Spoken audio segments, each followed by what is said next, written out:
다 같이 일어나셔서 하나님의 말씀 받으십니다. 하나님의 말씀은 마태복음 21장 33절에서 46절 말씀입니다. 마태복음 21장 33절에서 46절 말씀입니다. 제가 봉독해 드리겠습니다. 다른 한 비유를 들으라. 한 집주인이 포도원을 만들어 산 울타리로 두르고 거기에 즙 짜는 틀을 만들고 망대를 짓고 농부들에게 새로 주고 타국에 갔더니 열매 거둘 때가 가까움에 그 열매를 받으려고 자기 종들을 농부들에게 보내니 농부들이 종들을 잡아 하나는 심히 때리고 하나는 죽이고 하나는 돌로 쳤거늘 다시 다른 종들을 처음보다 많이 보내니 그들에게도 그렇게 하였는지라. 후에 자기 아들을 보내며 이르되 그들이 내 아들은 존대하리라 하였더니 농부들이 그 아들을 보고 서로 말하되 이는 상속자니 자 죽이고 그의 유산을 차지하자 하고 이에 잡아 포도원 밖에 내쫓아 죽였느니라. 그러면 포도원 주인이 올 때에 그 농부들을 어떻게 하겠느냐? 그들이 말하되 그 악한 자들을 진멸하고 포도원은 제때에 열매를 바칠 만한 다른 농부들에게 새로 줄지니이다. 예수께서 이르시되 너희가 성경에 건축자들이 버린 돌이 모퉁이의 머릿돌이 되었나니 이것이 주로 말미암아 된 것이요 우리 눈에 기이하도다 함을 읽어본 일이 없느냐. 그러므로 내가 너희에게 이르노니 하나님의 나라를 너희는 빼앗기고 그 나라의 열매 맺는 백성이 받으리라.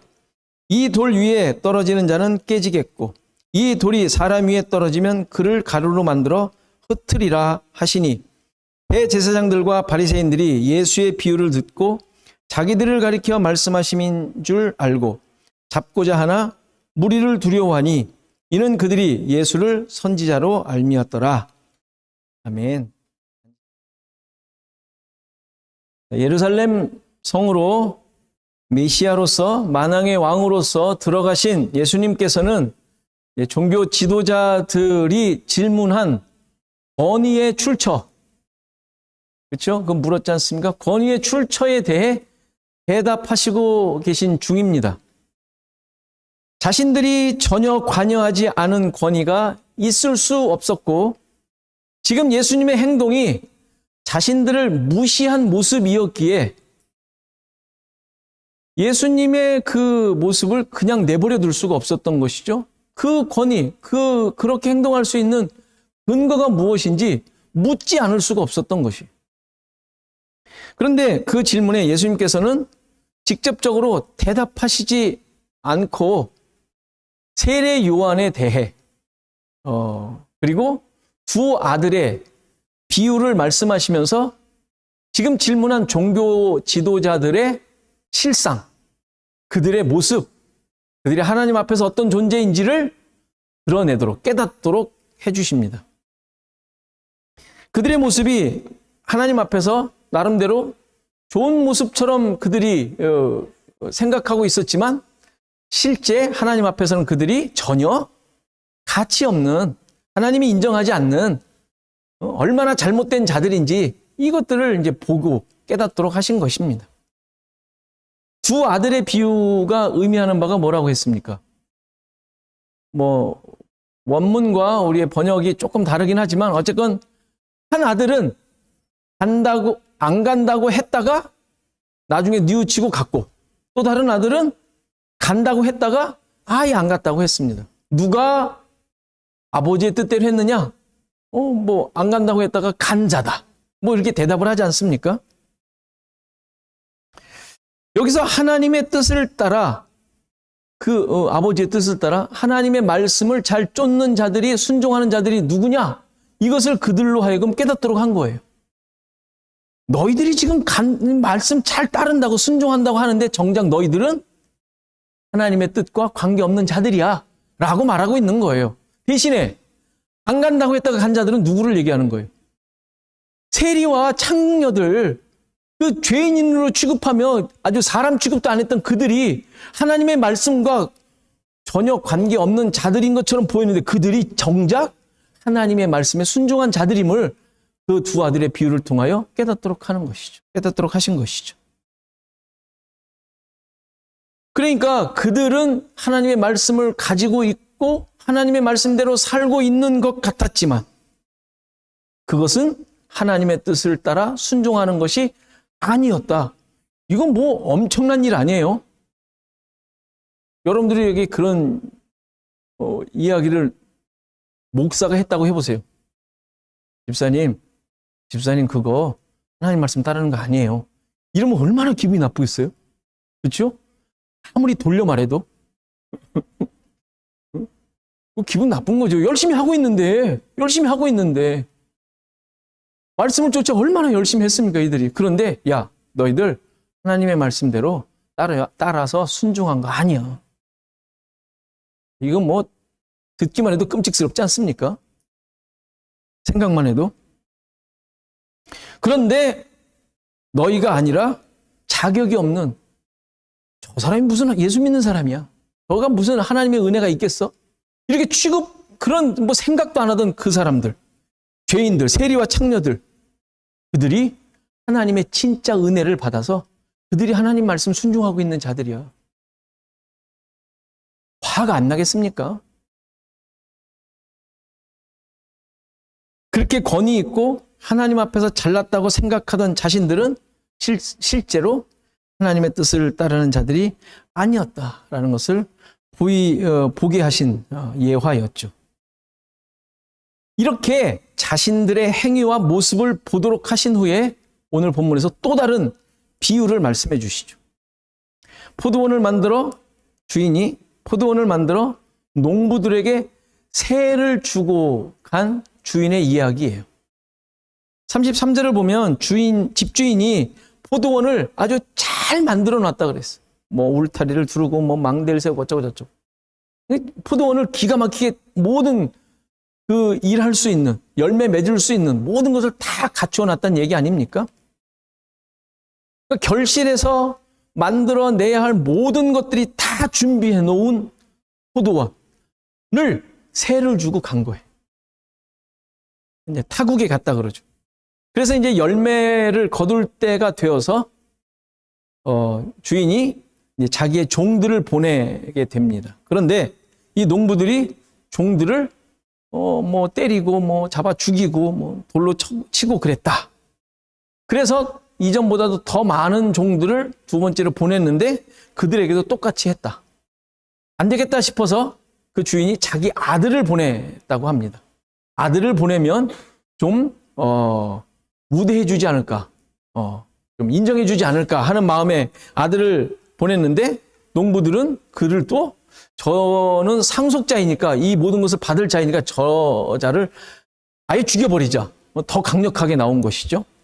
그래서 그 유업을 자기들이 차지하자. 이렇게 하며 그를 죽였다고 합니다.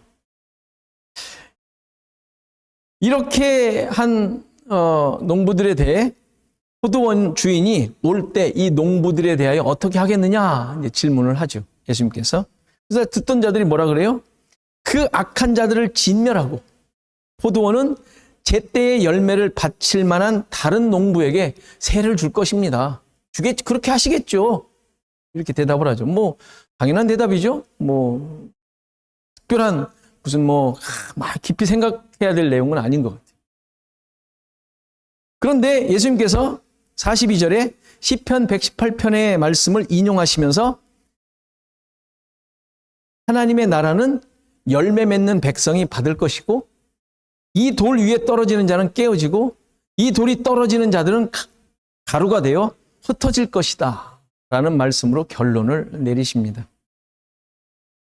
이 말씀을 듣고 대제사장과 바리새인들이 자기들을 향한 것을 깨닫고 가만히 들어보니까 우리들 보고 하는 소리예요. 그러니까 기분이 나빠서 예수님을 잡으려고 했는데 사람들이 예수님을 선지자로 여기니까 이 사람들이 제일 무서워하는 건 사람들이니까 그 사람들 때문에 무서워서 예수님을 잡지 못했다라는 것이 오늘 본문의 내용이에요. 얼충 우리가 내용을 대충 알 수 있습니다. 예수님께서 이 비유를 왜 말씀하셨는가? 45절을 보면 대제사장과 바리새인들이 자기들을 가리켜 말씀하신 줄 알았다라고 합니다. 그 말씀을 듣고 예수님의 그 비유 말씀을 듣고 자기들이 지금 그런 모습을 하고 있다라는 것을 지적당한 거예요. 기분이 나쁜 거, 자존심이 상했다는 얘기죠. 그러니까 이 비유를 통해서 예수님께서는 드러내놓고 종교 지도자들의 모습을 한 번 더 드러내신 거예요. 그럼 그들의 어떤 점을 드러내신 것일까요? 뭐 간단히 말해서 너희들은 하나님을 대적하던 자, 대적하는 자들이라는 것을 이제 드러내신 거예요. 하나님을 대항하며 대적하는 자들이다라는 것을 지적해 주신 것이죠. 지금 쭉 설명을 했지만 이 내용은 뭐 그렇게 어려운 내용이 아니에요. 간단한 내용이에요. 여기서 포도원에서 일하던 농부들은 당연히 그 당시 종교 지도자들을 말합니다. 뭐 좀 더 넓게 이해한다면 이스라엘 백성들이겠죠. 이스라엘 백성들. 그런데 이들이 하나님께서 주신 그 특권과 사명, 다 준비된 포도원을 줬지. 그러니까 그 말은 뭐냐면 이 포도원은 열매를 맺을 수밖에 없는 포도원이라는 거예요. 그리고 그걸 통하여 그들이 해야 될 일이 이미 정해져 있잖아요. 사명. 근데 이것을 잘 감당하지 못했다라는 것을 지금 얘기하고 있죠. 열매 맺어야 할, 맺을 수밖에 없는 포도원이었기에, 그래서 이 비유에서 주인이 어떻게 해요? 때가 돼요. 당연히 맺어야 할 환경이 되었을 때, 때가 되었을 때, 시기가 되었을 때 열매를 받기 위해 종들을 보냈는데 이제 그들을 죽이게 되죠. 이스라엘이 맺어야 할, 또 이 종교 지도자들이 맺어야 할 열매가 당연히 있었던 거예요. 이건 이유 불문이죠. 모든 것을 그렇게 해놨으니까. 주인이, 하나님께서. 그런데 이 열매는 그들이 무슨 술수를 쓰고 자기네들이 뭔가를 특별한 어떤 경작을 해서 이 포도원을 어떻게 무슨 대량을 해서 하는 것이 아니라, 그런 노력이 필요한 것이 아니라, 그렇게 얻어내는 열매가 아니라 하나님께서 다 준비해 놓으신 상황에서 스스로 맺을 수 있도록 그냥 주어지는 것들을 의미하는 거예요. 이러한 하나님의 주셨다라는 사실이 구약에서도 그렇고 굉장히 중요한 내용이에요. 이스라엘 백성이 출애굽을 해서 가나안을 차지하죠. 차지하라 그러죠. 가서 차지하라 그럽니다. 차지하라고. 그 말은 무슨 말이에요? 주어졌다라는 거예요. 가나안은 이미 주어졌다. 그러니까 이스라엘에게 가나안이 주어지는 것은, 그것은 들어가기만 하면 차지하는 거예요. 물론 싸워야 하죠. 그들을 쫓아내야 되니까. 근데 그것도 하나님께서 싸워주시겠다는 것 아닙니까? 실제로 그랬고 그런 모습이 있었고.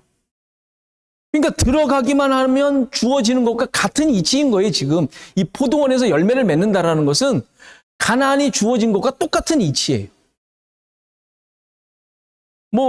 가나안이 들어가면 차지한다 그래서 그냥 눈 감고 그냥 들어가기만 하면 그 내 땅에, 이런 차원의 내용이 아니잖아요.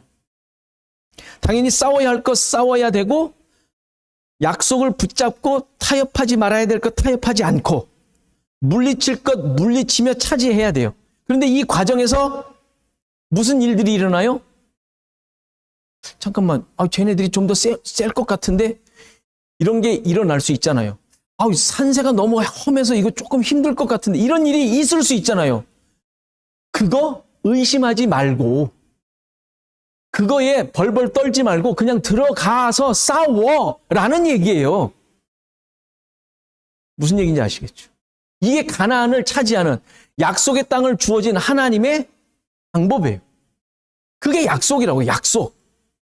겁나서 머뭇거리거나 타협하거나 이러지 말고 그냥 들어가서, 힘들지. 당연히 그 산 올라가면 얼마나 힘들겠어. 약간의 계략도 필요할 거야. 그런데 올라가라고, 이 얘기예요. 올라가라고. 어떤 의심도 생길 수 있고 두려움도 있고 한계가 느껴지더라도 개의치 말고 믿음으로 약속을 의지하며 감당해봐. 그럼 돼. 라는 거거든요. 이게 믿음이거든요. 하나님의 약속의 내용이거든요.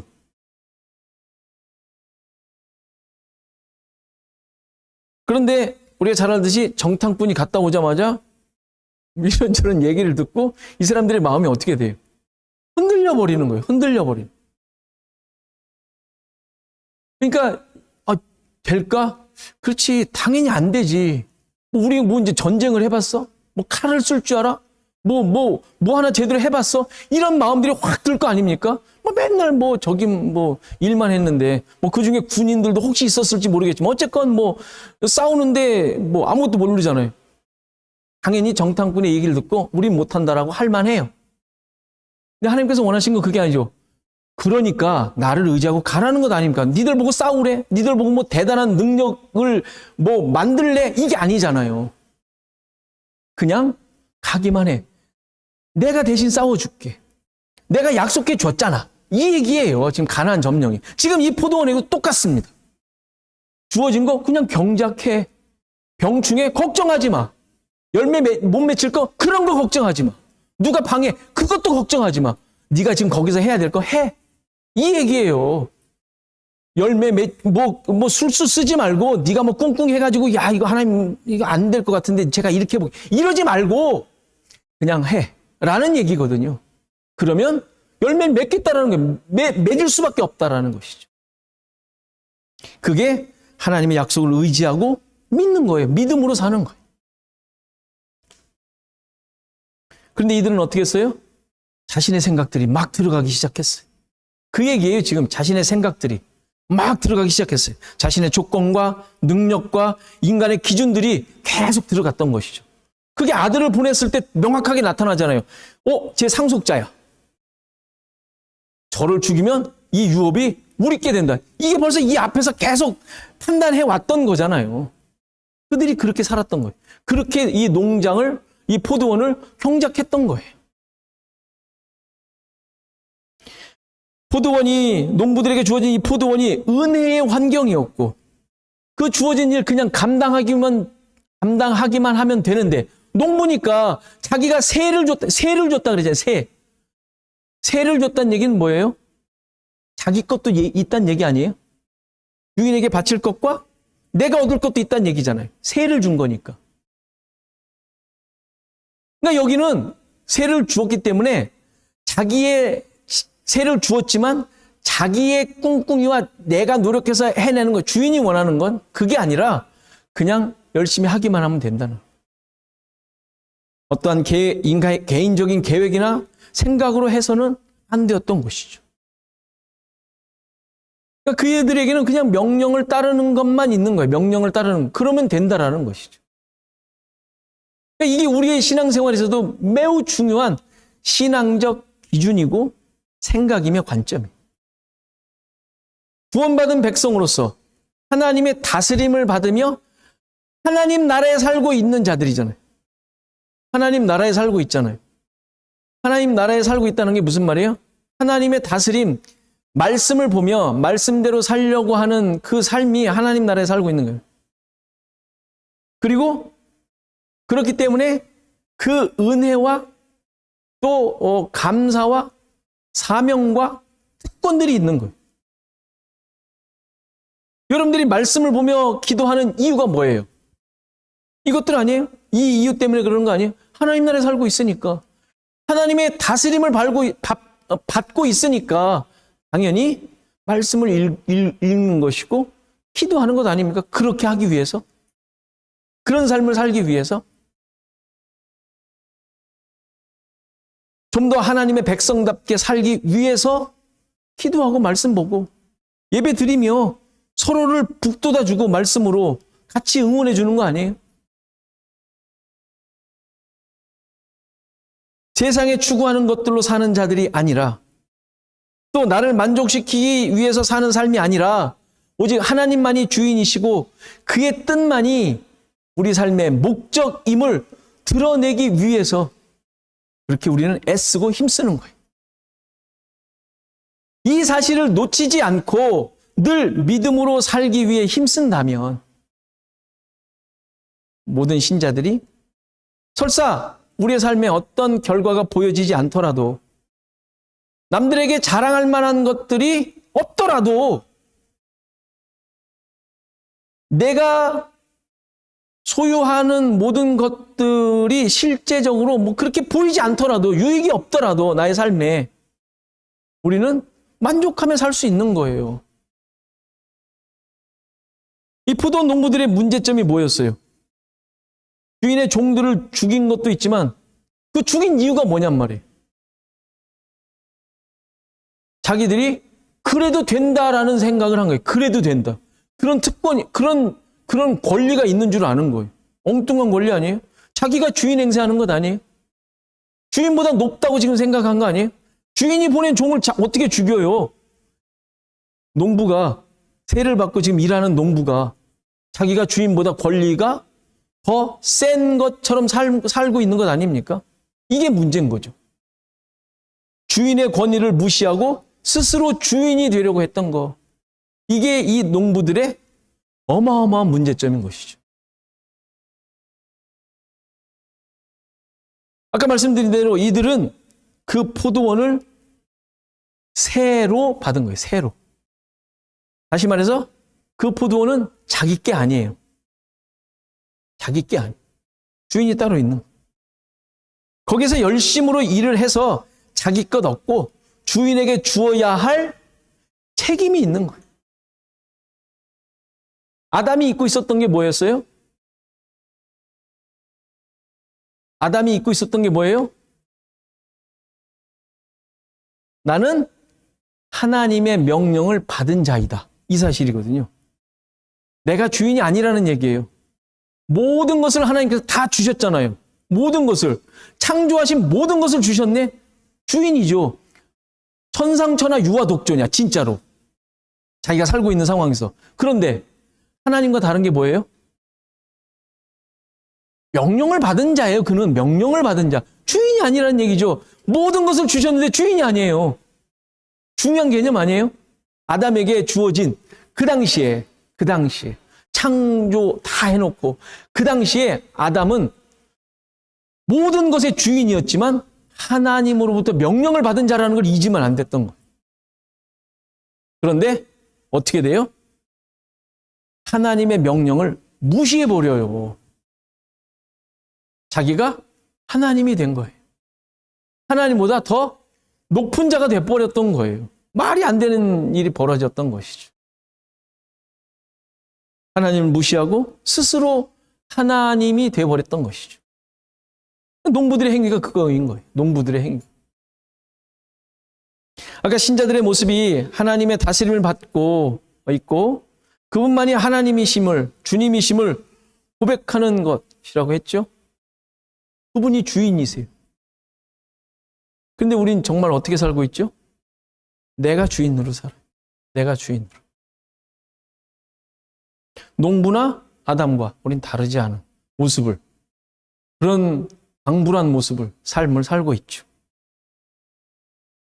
내가 내 삶의 주인이고 말씀을 보며 따르려고 하지만 여전히 중요한 순간에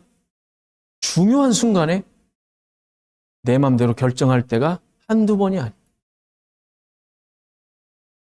결국 우리도 이 주인의 아들을 죽인 자들과 똑같은 삶을 살고 있는 것이죠. 이러한 결과를 보인 자들에게 예수님께서는 시편 118편의 말씀을 인용하시죠.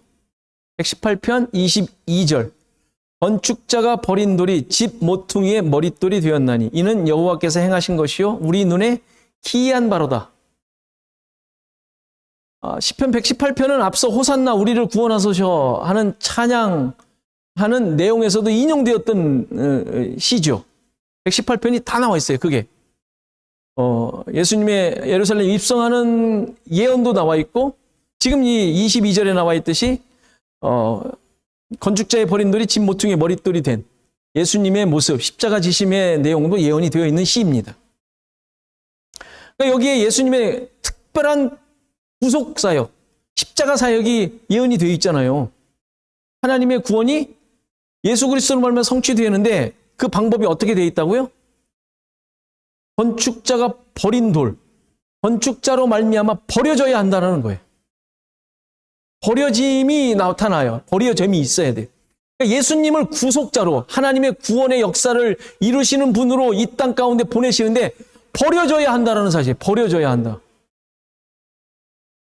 다시 말해서 아무 쓸모없는 존재가 되어야 된다는 거예요. 아무 쓸모없는.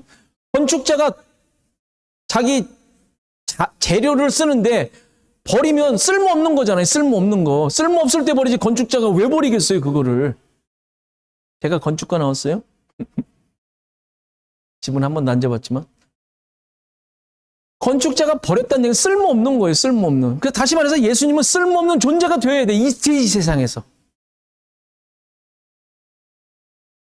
그런데 그 버린 돌이 놀랍게도 모퉁이의 머릿돌로 쓰였다라고 얘기를 합니다. 그걸 예언한 거예요. 시편 118편에서. 그러니까 지금 포도원의 농부들을 책망하는 결론으로 이 지금 18편의 내용을 인용하시지 않습니까? 다시 말해서 지금 농부들이 아무렇게나 취급하며 죽여버린 아들이 바로 이 버린 돌이라는 것을 얘기하는 거예요. 시편에서 얘기하는 이 버린 돌. 시편 118편에서. 그런데 이 돌이 죽은 아들이 하나님의 구원 방법으로 사용이 되었다라는 거예요. 그러니까 18편을 인용하면서 지금 그들이 지금 종교 지도자들이 무슨 짓을 하고 있는지 깨달으라는 거예요. 무슨 짓을 하고 있는지. 너희들이 뭐 하고 있다? 하나님의 아들을 죽이고 있다. 뭐 나중에 안 해. 지금 뭐 금방 알겠어요. 지금 그 앞에 있는 예수가 저 하나님 보낸 아들이라고 잘 인정 안 하려고 그러잖아요. 근데 그것을 지금 서서히 알리시고 계시는 중이잖아요. 왕으로 입성하셨잖아요. 그래서 거기서 많은 사람들로부터 그러한 구약의 내용들이 하나둘씩 성취되는 것들을 조금씩 보도록 하시잖아요. 또 지금 이제 결정적으로 지금 이거 118편의 내용을 그들에게 드러내신 거예요. 너희들이 지금 나를 죽이려고 하는 거야. 근데 그게 하나님을 대항하는 짓이야. 조금씩 알려주고 계시는 것이죠. 그러니까 시인의 표현대로 기이한 일이 벌어지는 거예요. 기이한 일이. 여기서 하나님의 하시는 일이 기이하다는 말은 무슨 의미겠어요? 인간의 의도나 행동에 의한 당연히 이렇게 나와야 될 결과가 아닌 다른 결론이 나온다는 얘기잖아요.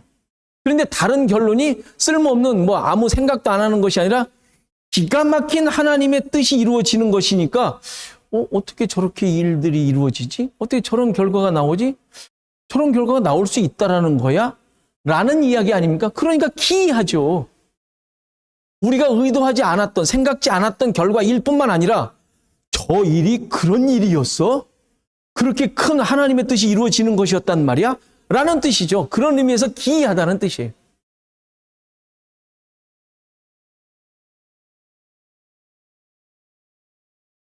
따라서 이렇게 기이하다는 말을 쓴 것은 인간의 생각을 초월했을 뿐만 아니라 인간의 행위로 말미암아, 범죄로 말미암아 어그러지고 거역하는 것이었음에도 불구하고 하나님의 선하신 뜻을 이루어 가신다라는 의미예요. 그런 의미로 기이하다고 쓴 거예요. 그렇죠. 그것이 아무 쓸모없는 거였으면 무슨 기이하고 말 게 뭐 있어요. 근데 그게 어마어마한 하나님의 뜻이 이루어지더라 라는 거예요. 인간은 엉터리로 만들었는데 범죄하며 이상한 짓을 했는데 그게 놀랍게도 하나님의 놀라운 뜻이 이루어지는 일이 벌어졌던 것이죠. 따라서 이 하나님의 역사는 누구도 이 땅 가운데서 이 역사 속에서 하나님이 하시는 일은 누구도 방해할 수 없다라는 사실을 드러냅니다. 이런 의미에서 포도원의 농부들의 모습은 스스로 자기 무덤을 판 꼴이 되는 거예요. 스스로 자기들의 행동이 심판의 근거가 되어버린 거예요. 자기들의 한 행위가 자기도 모르게 자기들의 욕심 가지고 자기들의 기준 가지고 자기들이 하나님을 잘 믿는다고 하는 기준 가지고 한 짓이 결국은 하나님의 심판의 근거가 되어버린 것이죠. 그러니까 이것을 보통 역설이라고 그러죠. 역설, 패러독스. 죄인들은 하나님의 일을 따르지 않고 자기 마음대로 해나가지만 그 가운데서 하나님의 뜻하심과 그 계획하심이 성취되고 있었다. 이게 역설 아닙니까? 그렇죠? 부도 농부들이 깨닫지 못하고 착각하고 있었던 내용이 바로 이거예요. 자기 딴에 열심을 부리고 있지만 하나님을 거역하는 모습이었죠. 그 모습을 오늘 본문 43절에 이렇게 설명하죠. 너희 하나님 나라를 너희는 빼앗기고 그 나라의 열매를 맺는 백성이 받을 것이다. 그러면서 이 돌 위에 떨어지는 자는 깨지겠고 이 돌이 사람 위에 떨어지면 그를 가루로 만들어 흩어버리신다고 하고 있습니다. 사실 종교 지도자들은 말씀대로 산 자들이에요. 애썼던 자들이죠. 율법의 내용이 그들의 삶이었어요. 그들의 업적이었고 나름 자존심이었고 하나님 앞에서의 당당함이었죠. 그런데 하나님께서 원하신 것은 그 열매가 아니라는 거예요. 그 열매가 아니다. 너희들이 말씀을 잘 따라 하나님이 인정하실 것 같이 만들어낸 그것이 열매가 아니래요.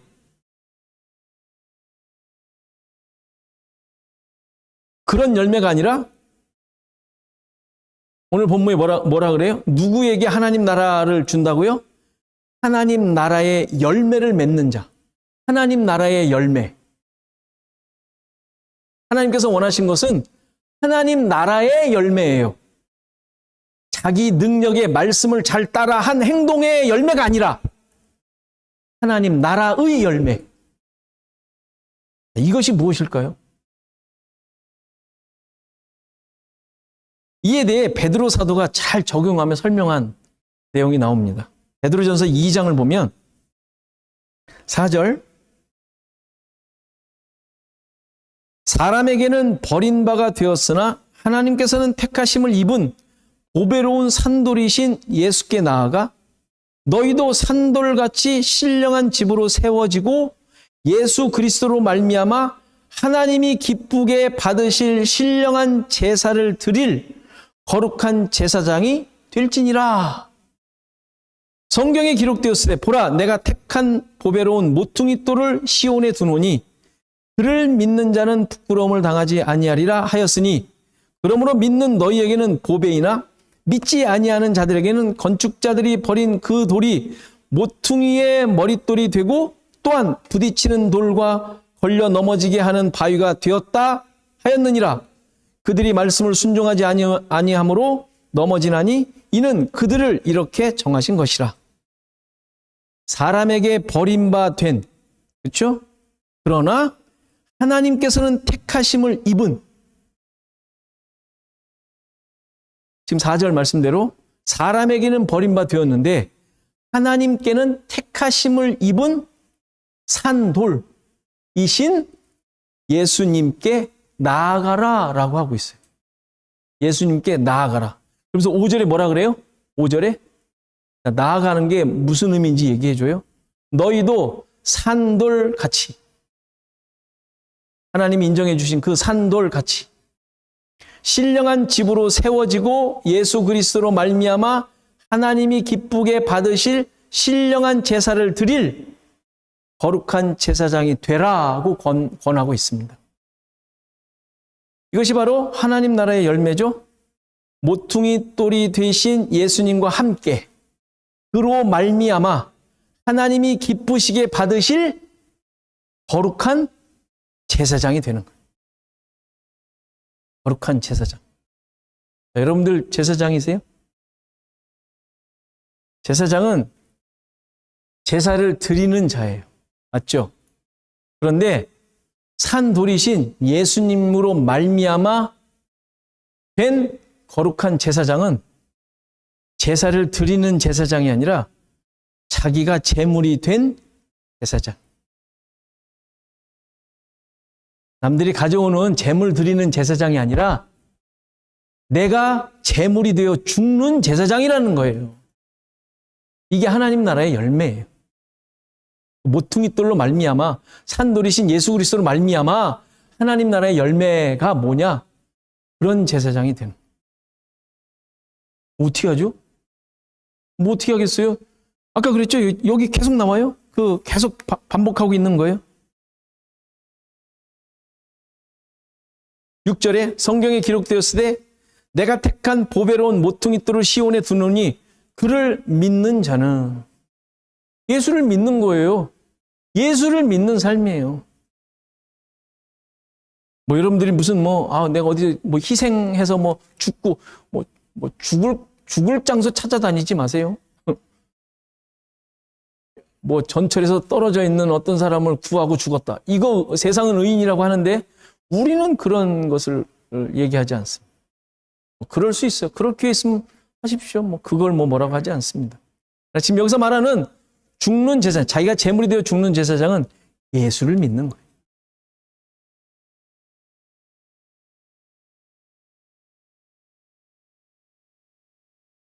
그래야 모퉁이 돌 위에 세워지는 교회가 되는 거예요. 교회. 44절, 오늘 본문 44절을 보면 44절에 이렇게 나왔죠. 이 돌 위에 떨어지는 자는 깨지겠고 이 돌이 사람 위에 떨어지면 그를 가루로 만들어 흩으리라. 이 말씀을 보통 심판의 의미로 이해를 하는데 여기 나오는 두 문장을 의미상 구별할 필요가 있어요. 전반부에 나오는 이 돌 위에 떨어지는 자는 깨진다라고 얘기를 하는데 깨지겠고 하는데 이 말은 모퉁이 돌인 예수 그리스도로 말미암아 자신이 완전히 부서지는 자기 부인을 통하여 교회로 세워짐을 의미하는 거예요. 전반부의 내용. 후반부에 이 돌이 사람 위에 떨어져서 그를 가루로 만들어 흩어버린다는 말은 예수 그리스도에 의해 진멸되어 흩어져 버리는 심판을 의미하는 말이에요. 그러니까 이 말을 들은 종교 지도자들은 어떤 자들로 드러난 거예요?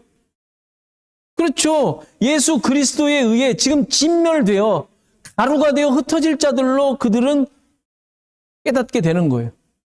얼마나 자존심이 상했겠어요? 그러니까 예수님을 잡아 죽이려고 한 거예요. 그들은 결코 자기 부인이 되지 않는 자들이에요. 될 수 없는 자들 아닙니까? 자기들이 쌓아온 게 얼마나 많은데, 그리고 지금도 그렇게 살고 있는 게 하나님 앞에서의 자기의 자랑이고 업적인데 어디 지금 깨어진다고 하니, 깨어져 가루로 흩어져 없어져 버린다고 하니 얼마나 기분이 나쁘겠어요.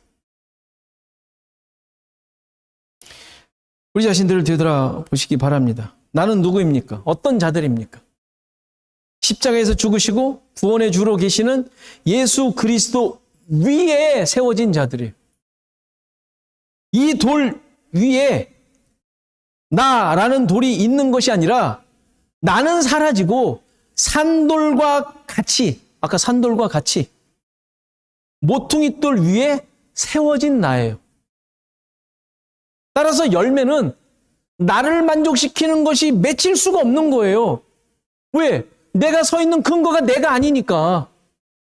그 산돌 위에 세워져 있는 자들인데, 산돌 위에 깨어진 나인데 어떻게 거기서 나를 만족시키는 것들로 만들어질 수 있겠냐고요. 나를 드러내는 것들이 아닌 당연히 하나님 나라의 가치들이 열매가 맺어야 돼요. 하나님 나라의 가치들. 예수 그리스도의 십자가의 내용이 그 열매로 맺어져야 되는 거예요. 책망받은 종교 지도자들과 다른 점이 그건 거죠. 그들이 맺은 열매는 뭐예요? 자기들 나름대로 열심히 말씀 위에 세워진 거라고 하지만 그들이 맺은 열매는 뭐예요? 율법의 내용들 아니에요. 그래서 그게 뭐예요? 내가 이런 사람 아닙니까? 지난주에 두 아들의 비유에서 두 번째 아들이 뭐라 그랬어요? 주인님, 저예요! 하고 말했던 그거! 주인님 하면서 하나님을 주인이라고 고백하면서 내놓는 게 뭐예요? 자기 자신. 이게 아니라 우리는 깨어졌기 때문에, 나는 존재하지 않기 때문에 예수 그리스도 그 산돌의 내용 십자가만 있을 뿐인 것이죠. 우리의 삶 가운데 무엇이 드러나느냐에 달려 있는 거예요. 주님, 저예요, 저. 이게 드러나느냐? 나는 온데간데 없어지고 십자가만 오롯이 드러나느냐? 그러니까 자랑할 게 없는 거예요. 왜? 십자가만 있으니까. 자랑할 게 있다는 얘기는 뭐예요? 나라는 얘기 아닙니까, 나? 신자들은 기이한 일을 드러낼 뿐만 아니라 세상이 이해하지 못하는 기이한 삶을 살고 있는 자들이. 그래서 베드로 사도가 이제 이렇게 얘기하죠. 아까 읽은 2장 8절 다음에 9절에 이렇게 나와요. 우리가 외우는 구절이죠. 그러나 너희는 택하신 족속이요 왕 같은 제사장들이요 거룩한 나라요 그의 소유가 된 백성이니 이는 너희를 어두운 데서 불러내어 그의 기이한 빛에 들어가게 하신 이의 아름다운 덕을 선포하게 하려 하심이라. 우리를 통해서 드러나는 것은 우리를 어두운 데서 불러내어 구원하셔서 그의 기이한 빛에 들어가게 하신 그의 기이한 빛이 뭐예요? 예수잖아요. 예수 그리스도. 예수 그리스도 위에 세워진 나, 그 위에 있는 나는 깨어진 거기에 들어가게 하신 이 하나님의 사역을 그런 아름다운 덕을 선포하게 하는 것이 우리의 존재 의미라고 얘기하고 있어요. 이 기이한 빛, 예수 그리스도로 말미암아 사는 삶, 또 그렇게 하신 일을 선포하는 삶만이 우리 가운데 있을 뿐이에요. 그로 말미암은 기쁨과 감사와 영광이 여러분들 가운데 늘 있기를 간절히 바랍니다.